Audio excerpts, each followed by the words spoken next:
LDF സ്ഥാനാർത്ഥി M സ്വരാജിൻ്റെ തെരഞ്ഞെടുപ്പ് പ്രചാരണത്തിന് ഇന്ന് തുടക്കമാകും. രാവിലെ നിലമ്പൂർ റെയിൽവേ സ്റ്റേഷനിൽ സ്വരാജിന് LDF നേതൃത്വത്തിൽ സ്വീകരണം നൽകും. കോടതിപ്പടിയിൽ നിന്ന് പകൽ 2:30 റോഡ് ഷോ തുടങ്ങും.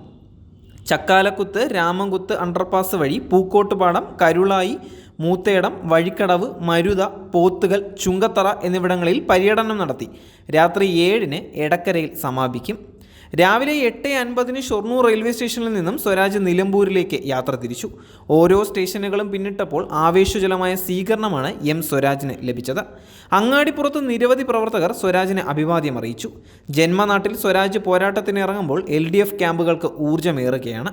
യുവ നേതാവ് എം സ്വരാജിനെ സ്ഥാനാർത്ഥിയാക്കി ശക്തമായ രാഷ്ട്രീയ പോരാട്ടത്തിനാണ് അരങ്ങൊരുക്കിയിരിക്കുന്നത്. CPIM സംസ്ഥാന സെക്രട്ടറി MV ഗോവിന്ദനാണ് വാർത്താ സമ്മേളനത്തിൽ സ്ഥാനാർത്ഥിയെ പ്രഖ്യാപിച്ചിട്ടുണ്ടായിരുന്നത്.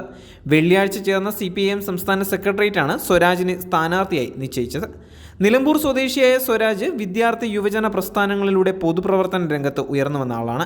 DYFI മുഖമാസിക യുവതാരയുടെ എഡിറ്റർ പദവിയും വഹിച്ചിട്ടുണ്ട്. മികച്ച വാഗ്മിയും നിരവധി പുസ്തകങ്ങളുടെ രചയിതാവുമാണ്. ആനുകാലികങ്ങളിലും പത്രങ്ങളിലും ഉൾപ്പെടെ നിരവധി ലേഖനങ്ങളും എഴുതിയിട്ടുണ്ട്. DYFI സംസ്ഥാന സെക്രട്ടറിയായിരിക്കെ മന്ത്രിയായിരുന്ന കോൺഗ്രസ് നേതാവ് K ബാബുവിനെ അട്ടിമറിച്ചാണ് 2016 തൃപ്പൂണിത്തറയിൽ നിന്ന് MLA ആയത്.